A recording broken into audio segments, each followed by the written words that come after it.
ഇതും അങ്ങനെ Iran America യുദ്ധം ഇപ്പോൾ വലിയ രീതിയിലുള്ള സംഘർഷഭരിതമായിട്ട് മാറിക്കൊണ്ടിരിക്കുകയാണ്. വളരെ നിർണായകമായിട്ടുള്ള നീക്കങ്ങളാണ് ഇപ്പോൾ ഇറാന്റെ ഭാഗത്തു നിന്നുണ്ടാകുന്നത്. കാരണം വെടിനിർത്തൽ ചർച്ചകളിൽ നിന്ന് പൂർണ്ണമായിട്ട് പിന്മാറുന്നു. അതോടൊപ്പം തന്നെ അമേരിക്കയും ഇസ്രയേലും തമ്മിൽ തെറ്റിപ്പിരിയുന്നു എന്നുള്ള പല വാർത്തകളാണ് വരുന്നത്. മൊത്തത്തിൽ ഒരു കൊളമായ അവസ്ഥയാണ്. യുദ്ധം വലിയ രീതിയിൽ തന്നെ വരുന്നു എന്നുള്ള ഒരു ഭീതിയാണ് ഇപ്പോൾ പശ്ചിമേഷ്യക്കുള്ളത്. എന്താണ് ഈ ഒരു രീതിയിലേക്ക് പോകാനുള്ള കാരണം? രേഷ്മ, ഇന്നലെ രാവിലെ നമ്മൾ ചർച്ച നടത്തിയപ്പോൾ ഞാൻ അതിൽ കൃത്യമായിട്ടൊരു കാര്യം പറഞ്ഞിരുന്നു. അമേരിക്കൻ പ്രസിഡന്റ് ഡൊണാൾഡ് ട്രംപ് പറയുന്നത് പോലെ ഒരു വെടിനിർത്തൽ കരാറൊന്നും നടക്കാൻ പോകുന്നില്ല. അതായത് ട്രംപ് പറയുന്നിടത്തേക്ക് ഇറാൻ വരും എന്നുള്ളത് ട്രംപിന്റെ മാത്രം സ്വപ്നമാണ്. അന്താരാഷ്ട്ര വിഷയങ്ങളെക്കുറിച്ച് കൃത്യമായി പഠിക്കുന്ന ഒരു മാധ്യമ പ്രവർത്തകൻ എന്നുള്ള നിലയ്ക്ക് ഈ യുദ്ധവുമായി ബന്ധപ്പെട്ട് ഇതുവരെ റിപ്പോർട്ട് ചെയ്തിട്ടുള്ള അല്ലെങ്കിൽ പറഞ്ഞിട്ടുള്ള എല്ലാ കാര്യങ്ങളും അതുപോലെ തന്നെയാണ് സംഭവിച്ചിട്ടുള്ളത്. അതുകൊണ്ട് തന്നെയാണ് ഞാൻ പറഞ്ഞത് ഈ യുദ്ധം അങ്ങനെ തീരില്ല. അമേരിക്കൻ പ്രസിഡന്റ് ട്രംപ് പറയുന്നിടത്ത് യുദ്ധം തീരില്ല. ഇനി യുദ്ധം തീരണമെങ്കിൽ അത് ഇറാൻ വിചാരിക്കുക തന്നെ വേണം. അപ്പൊ അതിനിടയിലൊക്കെ കുറെ ആളുകൾ വന്ന് പറഞ്ഞൊരു കമന്റ് എന്ന് പറഞ്ഞാൽ, നിങ്ങളാണോ കാര്യങ്ങൾ തീരുമാനിക്കുന്നത്? അമേരിക്ക ഇറാനെ വിറപ്പിച്ചുകൊണ്ടിരിക്കുകയാണ്. ഇറാനിലേക്ക് അമേരിക്ക കുറെ ആക്രമണങ്ങൾ നടത്തി. ഇന്നലെ തന്നെ 2 ദ്വീപുകളിലേക്ക് ആക്രമണം നടത്തി. ഇറാന്റെ ഡ്രോൺ ശേഖരം സ്ഥിതി ചെയ്യുന്ന ഒരു പ്രദേശത്തേക്ക് അമേരിക്ക ആക്രമണം നടത്തി. അപ്പോൾ അതുവഴി ഇറാനെ വരിഞ്ഞു മുറുക്കുക എന്ന ലക്ഷ്യത്തിലേക്ക് അമേരിക്ക എത്തുകയാണ് എന്ന നിലയിലൊക്കെയായിരുന്നു പലരും പറഞ്ഞത്. പക്ഷേ ഇപ്പോഴും നമ്മൾ പറഞ്ഞു ഇതിന് ശക്തമായ തിരിച്ചടി ഉണ്ടാകും. ഇപ്പൊ സംഭവിച്ചുകൊണ്ടിരിക്കുന്നത് എന്താണ്? ഈ യുദ്ധം അതിരൂക്ഷമാവുകയാണ്. അതിനൊക്കെ അപ്പുറത്തേക്ക് ട്രംപിന്റെ വീരവാദങ്ങൾ മുഴുവൻ പൊളിഞ്ഞ് നാശമാകുന്ന കാഴ്ചയാണ് ഇപ്പോൾ നമ്മൾ കാണുന്നത്. അതായത് ഈ യുദ്ധവുമായി ബന്ധപ്പെട്ട് ട്രംപ് എന്തൊക്കെ പറഞ്ഞിട്ടുണ്ടോ അത് മുഴുവൻ പാഴാവുകയാണ്. എന്ന് മാത്രമല്ല, ഇറാൻ ഈ യുദ്ധത്തിൽ ഇതുവരെ ഇല്ലാത്ത വിധത്തിൽ അതിശക്തമായ രീതിയിൽ തലങ്ങും വിലങ്ങും അടിക്കുകയാണ്. അതായത് ഇന്നലെ റോയിറ്റേഴ്സ് എന്ന് പറയുന്ന വാർത്താ ഏജൻസി ഇറാന്റെ തസ്നീം ന്യൂസ് ഏജൻസിയെ റിപ്പോർട്ട് ചെയ്ത് ഉദ്ധരിച്ചുകൊണ്ട് ചില കാര്യങ്ങൾ പറഞ്ഞത്. അതിൽ ഏറ്റവും പ്രധാനമായത് ഇറാൻ ഒരു പുതിയ ഗെയിം പ്ലാൻ തയ്യാറാക്കുകയാണ്. ആ ഗെയിം പ്ലാൻ എന്ന് പറയുന്നത് ഈ ഹിസ്ബുള്ളയെയും അതുപോലെ ഇറാഖിലെ പ്രോക്സി ഗ്രൂപ്പുകളെയും അതുപോലെ തന്നെ ഹൂത്തികളെയും ഒക്കെ വീണ്ടും കരുത്തരാക്കി രംഗത്ത് കൊണ്ടുവന്ന് അമേരിക്കയ്ക്കും ഇസ്രായേലിനും പരമാവധി സമ്മർദ്ദം കൊടുക്കുക എന്ന നിലയിലേക്കാണ് ഇറാൻ ഇപ്പോൾ നീങ്ങുന്നത്. അതായത് അതിന്റെ ഭാഗമായി കുവൈറ്റിലേക്ക് കഴിഞ്ഞ മണിക്കൂറുകളിൽ തുടർച്ചയായ ആക്രമണങ്ങൾ ഉണ്ടായി. കുവൈറ്റിലെ അമേരിക്കൻ സൈനിക കേന്ദ്രങ്ങളിൽ ഉള്ളവർ പറയുന്നത്, അല്ലെങ്കിൽ അവിടെ നിന്ന് വന്ന ഔദ്യോഗികമായ വിശദീകരണം എന്ന് പറയുന്നത്, ഞങ്ങൾ ഈ ആക്രമണത്തെ ചെറുത്തു എന്നാണ്. പക്ഷെ ആക്രമണം നടന്നിട്ടുണ്ട്. രണ്ടാമതായി 20ഓളം അമേരിക്കൻ സൈനിക കേന്ദ്രങ്ങൾ തകർക്കപ്പെട്ടു എന്ന ഉപഗ്രഹ ചിത്രങ്ങൾ സഹിതം ആധികാരികമായ ചില റിപ്പോർട്ടുകൾ അന്താരാഷ്ട്ര തലത്തിൽ പല മാധ്യമങ്ങളും പുറത്തുവിട്ടിട്ടുണ്ട്. അപ്പൊ അമേരിക്കയ്ക്ക് അത് വലിയ ക്ഷീണമാണ്, വലിയ നാശനഷ്ടങ്ങൾ അമേരിക്കയ്ക്ക് ഉണ്ടാകുന്നു. അതോടൊപ്പം പറയാനുള്ള മറ്റൊരു പ്രധാനപ്പെട്ട കാര്യം എന്ന് പറയുന്നത്, ഇറാനെ സംബന്ധിച്ച് ഇറാൻ ഇപ്പോൾ ഒരുക്കുന്നൊരു കെണി, അല്ലെങ്കിൽ തന്ത്രപരമായി അമേരിക്കയ്ക്കും ഇസ്രായേലിനും വേണ്ടി തയ്യാറാക്കുന്ന ഒരു കെണി എന്ന് പറയുന്നത്, അത് ലോകത്തെ മുഴുവൻ ബാധിക്കാൻ പോകുന്ന, അത് ഇതുവരെ നമ്മൾ കണ്ടതുപോലെയല്ല, ഇതിലും രൂക്ഷമായി ബാധിക്കാൻ പോകുന്ന ഒരു വല്ലാത്തൊരവസ്ഥയാണ് വരാൻ പോകുന്നത്. ഇപ്പോൾ ഇസ്രായേലിനെതിരെ ഇറാൻ കഴിഞ്ഞ മണിക്കൂറുകൾ 1-2 മണിക്കൂർ മുമ്പ് ഒരു ഭീഷണി മുഴക്കിയത് വടക്കൻ ഇസ്രായേലിൽ നിന്ന് നിങ്ങൾ ആളുകളെ ഒഴിപ്പിച്ചോളൂ എന്നുള്ളതാണ്. അതായത് വടക്കൻ ഇസ്രായേൽ എന്ന് പറയുന്നത് ലെബനനുമായി ചേർന്ന് കിടക്കുന്ന പ്രദേശമാണ്. ഇപ്പോൾ ഇസ്രായേൽ ലെബനിലേക്ക് കടന്നു കയറി ആക്രമണങ്ങൾ നടത്തിക്കൊണ്ടിരിക്കുകയാണ്. അപ്പോൾ അതൊരു വെടിനിർത്തൽ ലംഘനമാണെന്നും അമേരിക്ക പറയുന്നതൊന്നും ഇസ്രായേൽ അനുസരിക്കുന്നില്ല എന്നും, അതുകൊണ്ട് തന്നെ ഞങ്ങൾ ഇനി ഒരു ചർച്ചയ്ക്കുമില്ല എന്ന് ഇറാൻ തീർത്തു പറഞ്ഞു. അതിനുശേഷം ഇറാൻ ആക്രമണം നടത്തുന്നത് എങ്ങോട്ടാണ്? നേരെ ഇസ്രായേലിലേക്കാണ് അത് നടത്താൻ പോകുന്നത്. അവർ പ്രഖ്യാപിച്ചു, വടക്കൻ ഇസ്രായേലിൽ നിന്ന് ആളുകളോട് ഒഴിഞ്ഞു പൊക്കോളാൻ പറഞ്ഞു, ഞങ്ങൾ ടാർഗറ്റ് ചെയ്തിട്ടുണ്ട് എന്ന് ഇറാൻ മുന്നറിയിപ്പ് കൊടുത്തു. അതേസമയം തന്നെ ഹോർമുസ് കടലിടുക്കിൽ ഒരു അമേരിക്കൻ വാണിജ്യ കപ്പൽ കത്തിച്ചതായി, അതിന് ആക്രമണം നടത്തിയതായി ഇറാൻ അവകാശപ്പെട്ടു. അമേരിക്ക സ്ഥിരീകരിച്ചതായി അറിവില്ല, പക്ഷേ ഇറാൻ അവകാശപ്പെടുന്നു, ഞങ്ങളിതാ കപ്പൽ തകർത്തിട്ടുണ്ട്. അതുപോലെ തന്നെ കുവൈറ്റിലേക്ക് ആക്രമണം നടക്കുന്നു. ഇതെല്ലാം ഒരേ സമയത്താണ് നടക്കുന്നത്. അതായത് അമേരിക്കൻ പ്രസിഡന്റ് ഡൊണാൾഡ് ട്രംപ് ഒരു വശത്ത് ഞങ്ങൾ ആക്രമണം നടത്തും, ഇറാനെ തകർക്കും എന്ന രീതിയിൽ ഭീഷണി മുഴക്കുന്നു. അതേസമയം തന്നെ വെടിനിർത്തൽ കരാറിന് വേണ്ടിയിട്ടുള്ള തീവ്രമായ ശ്രമങ്ങൾ നടത്തുന്നു. ഇത് രണ്ടും പറയുന്ന ഒരാളാണ്. ഒരു വശത്ത് ഇറാനെ ഭീഷണിപ്പെടുത്തും, അടുത്ത സെക്കൻഡിൽ ഓടി വന്നിട്ട് സമാധാന ചർച്ചകൾ നടത്തും. എന്നിട്ട് ട്രംപ് പറഞ്ഞൊരു കാര്യം, ഈ ലെബനിലേക്കുള്ള ആക്രമണം, നെതന്യാഹു ലെബനിലേക്ക് ആക്രമണം നടത്താൻ ഉത്തരവിട്ടത് ഞാൻ ഇടപെട്ട് തടഞ്ഞു എന്ന് ട്രംപ് പറയുന്നുണ്ട്. ട്രംപ് ട്രൂത്ത് സോഷ്യലിൽ പറഞ്ഞിട്ടുണ്ട്. പക്ഷെ അതിന് തൊട്ട് മുമ്പത്തെ പോസ്റ്റ് നോക്കിക്കഴിഞ്ഞാൽ, കുറച്ച് മുന്നിട്ട പോസ്റ്റ്, ഞങ്ങൾ ഇറാനെ തകർക്കും, ഇറാൻ ഞങ്ങൾക്കൊപ്പം നിൽക്കണം, ഞങ്ങൾ പറയുന്നത് അംഗീകരിക്കണം, ഇല്ലെങ്കിൽ ഒരു തരത്തിലുള്ള വിട്ടുവീഴ്ചയ്ക്ക് ഞങ്ങൾ, അതായത് ഒരേ സമയം സമാധാനത്തിന് വേണ്ടി വാദിക്കുന്ന വെള്ളരിപ്രാവായിട്ടും അതേസമയം തന്നെ യുദ്ധത്തിന് നേതൃത്വം കൊടുക്കുന്ന ഒരു യുദ്ധ ഭീകരനായിട്ടും ട്രംപ് മാറി മാറി വരികയാണ്. ഇത് വലിയ ആശയക്കുഴപ്പം ലോകത്തുണ്ടാക്കുന്നുണ്ട്. ലോക ജനതയ്ക്ക് ഇപ്പൊ നമുക്ക് ഉൾപ്പെടെ ഇത് കാണുമ്പോൾ എന്താണ് ട്രംപ് ഉദ്ദേശിക്കുന്നതെന്ന് തോന്നിപ്പോ. ഇവിടെ ഈ ഒരു പ്രശ്നം എന്ന് പറഞ്ഞു കഴിഞ്ഞാൽ, അതായത് നമുക്കറിയാം 28 ഫെബ്രുവരി 28 തുടങ്ങിയ യുദ്ധത്തിൽ നേരിട്ട് ഇസ്രായേലിലേക്ക് ഒരു ആക്രമണം ഇതുവരെ ഇറാന്റെ ഭാഗത്തുനിന്ന് ഉണ്ടായിട്ടില്ല. അപ്പോൾ ഇപ്പം നിലവിൽ വടക്കൻ ഇസ്രായേലികളോട് അവിടുന്ന് മാറി അല്ലെങ്കിൽ അങ്ങോട്ടേക്കൊരു യുദ്ധം ഞങ്ങൾ തുടങ്ങും എന്ന് പറയുമ്പോൾ ഈ യുദ്ധത്തിന്റെ ഗുരുതരാവസ്ഥ എന്ന് പറയുന്നത് അങ്ങേയറ്റമല്ലേ. കാരണം ആരും പ്രതീക്ഷിക്കുന്നില്ല ഇനി ഇത്രയും വലിയൊരു യുദ്ധത്തിലേക്ക് ഇത് പോകുമെന്നുള്ളത്. പലതവണയും ഈ മധ്യസ്ഥ രാജ്യങ്ങൾ പറഞ്ഞു അവര് സമ്മർദ്ദത്തിലാക്കി എന്ന് പറഞ്ഞ് വെടിനിർത്തലിന് ഒപ്പിടാനിരുന്ന സമയത്താണ് വീണ്ടും ആക്രമണം ഉണ്ടാകുന്നത്. അപ്പം ഓരോ ഘട്ടം കഴിയുമ്പോഴും, അതായത് വെടിനിർത്തൽ ഇടയ്ക്ക് ഉണ്ടായിരുന്നു, ഇപ്പം ആ ഒരു വെടിനിർത്തൽ ചർച്ചകളിലേക്ക് പോകുന്നില്ല എന്ന് പറഞ്ഞ് ആക്രമണം തുടരുമ്പോൾ ഈ യുദ്ധം അല്ലെങ്കിൽ യുദ്ധത്തിന്റെ ഭാവി എന്തായിരിക്കും, അത് എങ്ങോട്ടേക്കായിരിക്കും ഒരുപക്ഷെ പോകുന്നത്? ഈ പല മാധ്യമങ്ങളും അതിനെ പറയുന്നത് മൂന്നാം ലോക മഹായുദ്ധമായിരിക്കുമോ? കാരണം യാതൊരു കാരണവശാലും ഇറാൻ ഇതിൽ നിന്ന് പിന്മാറുന്ന ഒരു രീതിയിലുള്ള നീക്കങ്ങളുമില്ല. അങ്ങനെയാണ് ഇപ്പോൾ കാര്യങ്ങളുടെ പോക്ക്. ഇപ്പൊ നേരിട്ടൊരു ആക്രമണം ഇസ്രയേലിലേക്ക് ഇറാൻ ഇതുവരെ ഈ ഒരു യുദ്ധത്തിൽ തൊടുത്തു വിട്ടിട്ടില്ല. പക്ഷെ ഇപ്പം അവിടുത്തെ വടക്കൻ ഇസ്രയേലികളോട് അവിടുന്ന് മാറി താമസിക്കാൻ പറയുന്നു. അപ്പം ഈ ഒരു യുദ്ധം വീണ്ടും ഒരു മൂന്നാം ലോക മഹായുദ്ധത്തിലേക്ക് കടക്കുന്ന രീതിയിലേക്കായിരിക്കും.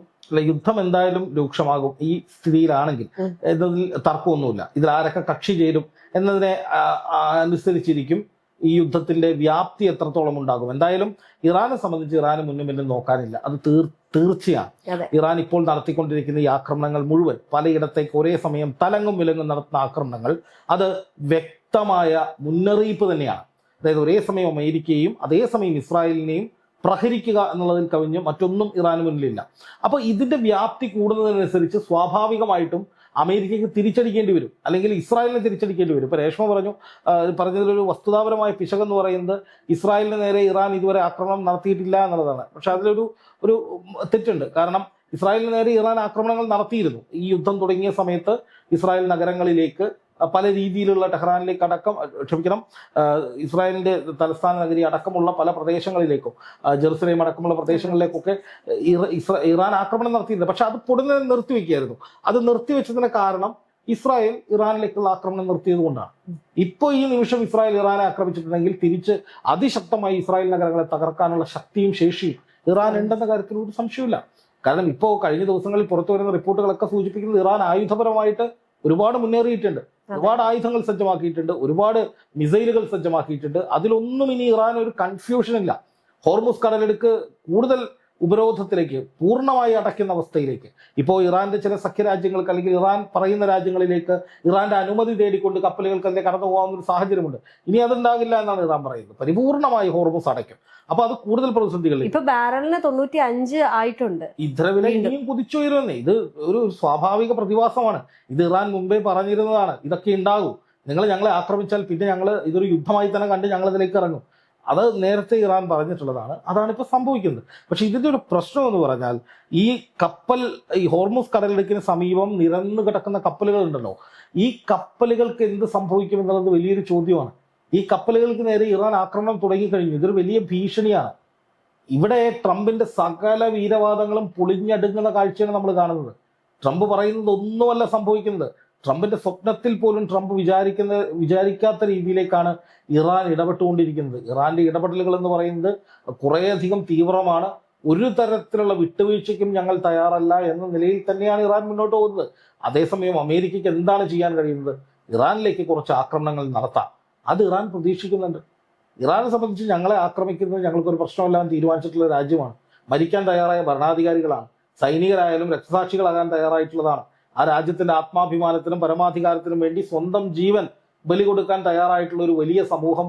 ആ സമൂഹത്തിന് നേരെയാണ് അമേരിക്ക ഈ കൂലിപ്പട്ടാളത്തെ വെച്ചിട്ട് ഇടപെടാൻ നിൽക്കുന്നത്. അവിടെ തന്നെ അമേരിക്കയുടെ പരാജയം തുടങ്ങി എന്നുള്ളതാണ്. ഈ അമേരിക്കയും ഇസ്രയേലും കൂടി ഇപ്പം ഒരു തെറ്റിപ്പിരിയുന്ന ഒരു അവസ്ഥയിലേക്ക് എത്തിയിരിക്കുകയാണ്. കാരണം ഇസ്രയേൽ പറയുന്നതൊന്നും തന്നെ അമേരിക്ക കേൾക്കുന്നില്ല, അല്ലെങ്കിൽ അമേരിക്കയുടെ നയങ്ങൾക്ക് ഇസ്രയേൽ വഴങ്ങുന്നില്ല എന്നുള്ള രീതിയിൽ. അപ്പൊ ഇത് ഒരുപാട് ഇറാനെ ഗുണം ചെയ്യില്ല. കാരണം ഇറാനെ സംബന്ധിച്ചിടത്തോളം നേരത്തെ ഏത് പറഞ്ഞതുപോലെ തന്നെ ഹൂത്തികളും ഹിസ്ബുള്ളയൊക്കെ ആയിട്ട് അവർ വീണ്ടും ഒരു വലിയൊരു നീക്കത്തിന് വേണ്ടിയിട്ട് ഒരുങ്ങുകയാണ്.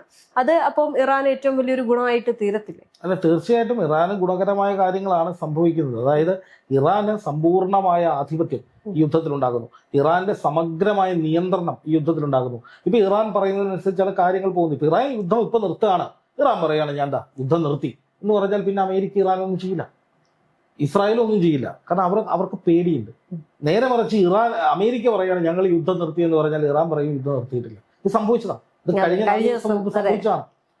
ട്രൂത്ത് സോഷ്യലിൽ ട്രംപ് പോസ്റ്റ് ഇടുന്നു, യുദ്ധം തീരാൻ പോവുകയാണ്, ഞാൻ ഒപ്പിട്ട് ഞാൻ ഈ യുദ്ധം അവസാനിപ്പിക്കുകയാണ്, ഞാൻ ഭയങ്കര സംഭവമാണ് എന്ന് പറഞ്ഞ് ട്രംപ് യുദ്ധം അവസാനിപ്പിക്കാൻ വൈൻഡപ്പ് ചെയ്യാൻ വേണ്ടി തയ്യാറെടുക്കുമ്പോൾ ഇറാന്റെ സ്പോക്ക് പേഴ്സൺ മധ്യസ്ഥ രാജ്യങ്ങളോട് പറഞ്ഞത് നടക്കൂല. ഇയാൾ പറയുന്നത് ഒന്നും അല്ല കാര്യം, യാഥാർത്ഥ്യം ഇങ്ങനെയല്ല, ഞങ്ങൾ ഒന്നിനും അംഗീകരിച്ചിട്ടില്ല, ഞങ്ങളുടെ അവകാശങ്ങൾ സംരക്ഷിക്കപ്പെടാത്തിടത്തോളം കാലം ഞങ്ങൾ ഒരു തരത്തിലുള്ള വിട്ടുവീഴ്ചയ്ക്കും തയ്യാറല്ല എന്ന് ട്രംപ് ഇത് പോയി പൊളിഞ്ഞു. ഈ ട്രംപ് ഈ ഒരു അവകാശവാദങ്ങൾ ഉന്നയിക്കുന്നത് ഇന്ന് വന്നൊരു വാർത്തയ്ക്കകത്ത് കണ്ടിരുന്നു, ഹിസ്ബുള്ളയായിട്ട് ഒരു സമാധാന ചർച്ച ഉണ്ടാകുന്നു അല്ലെങ്കിൽ ഞങ്ങൾ സംസാരിച്ചു എന്നുള്ളത്. പക്ഷെ അത് പാടെ തള്ളി ഹിസ്ബുള്ളയും വരുന്നുണ്ട്. പലതവണ ഇറാനുമായിട്ട് ഞങ്ങൾ എല്ലാം ഒത്തുതീർപ്പാക്കി, ഇറാൻ പറയുന്നത് ഞങ്ങൾ പറയുന്നതെല്ലാം ഇറാൻ കേൾക്കുന്നുണ്ട്, ഇറാൻ പറയുന്നത് ഞങ്ങൾ ശരിവെച്ചു എന്ന് പറയുന്നത്.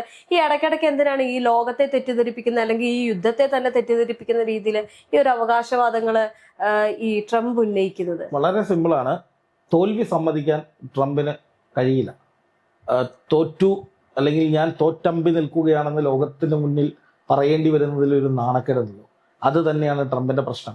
കടുത്ത ഈഗോ അല്ലെങ്കിൽ ലോക നേതാവാണ് എന്ന് സ്വയം അങ്ങനെ ഞെളിഞ്ഞ് നടന്നിട്ട് അതല്ല എന്ന് സ്വയം തിരിച്ചറിയുമ്പോൾ വരുന്ന ഒരു എന്താ പറയാ, ഒരു മനസ്സിനുണ്ടാകുന്ന ഒരു ഉലച്ച്, അതൊക്കെയാണ് ശരിക്കും ട്രംപിനെ കൊണ്ട് ഇപ്പോൾ ഈ വിധത്തിലൊക്കെ ഇടപെടാൻ പ്രേരിപ്പിക്കുന്നത്. അതായത് എങ്ങനെയെങ്കിലും എന്നെ ഒന്ന് ജയിപ്പിക്കണേ എന്നുള്ളതാണ് ട്രംപിന്റെ കരച്ചിൽ. ഞാൻ തോറ്റു എന്ന് ട്രംപ് പറയുന്നില്ല. നീ ഏറ്റവും അങ്ങേയറ്റം പോയാൽ ഞാൻ വീണതല്ല, സാഷ്ടാംഗം പ്രണമിച്ചതാണ് എന്ന് മട്ടിൽ ഇറാന് ഞങ്ങൾ വിട്ടുകൊടുത്തതാണ് എന്ന നിലയിൽ അയാൾ പറയേണ്ടി വരും.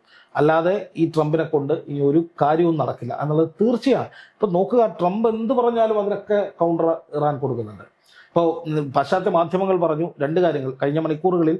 പാശ്ചാത്യ മാധ്യമങ്ങൾ, അതായത് അമേരിക്കൻ ചേരിയിലുള്ള മാധ്യമങ്ങൾ പുറത്തുവിട്ടിട്ട് പാളിപ്പോയ രണ്ട് വാർത്തകളാണ്. ഒന്ന്, ഹിസ്ബുള്ളയുമായി ചർച്ച നടത്തി അമേരിക്ക ഹിസ്ബുള്ളയെ തങ്ങളുടെ കൈവശപ്പെടുത്തി എന്ന, അല്ലെങ്കിൽ ഹിസ്ബുള്ള അമേരിക്ക പറഞ്ഞാൽ കേൾക്കും എന്ന നിലയിലേക്ക് ഒരു നെറേറ്റീവ് കൊണ്ടുവരാൻ ശ്രമിച്ചപ്പോൾ ഹിസ്ബുള്ള തകർത്തു, ഞങ്ങൾ ചർച്ച നടത്തിയിട്ടില്ല എന്ന് പറഞ്ഞു.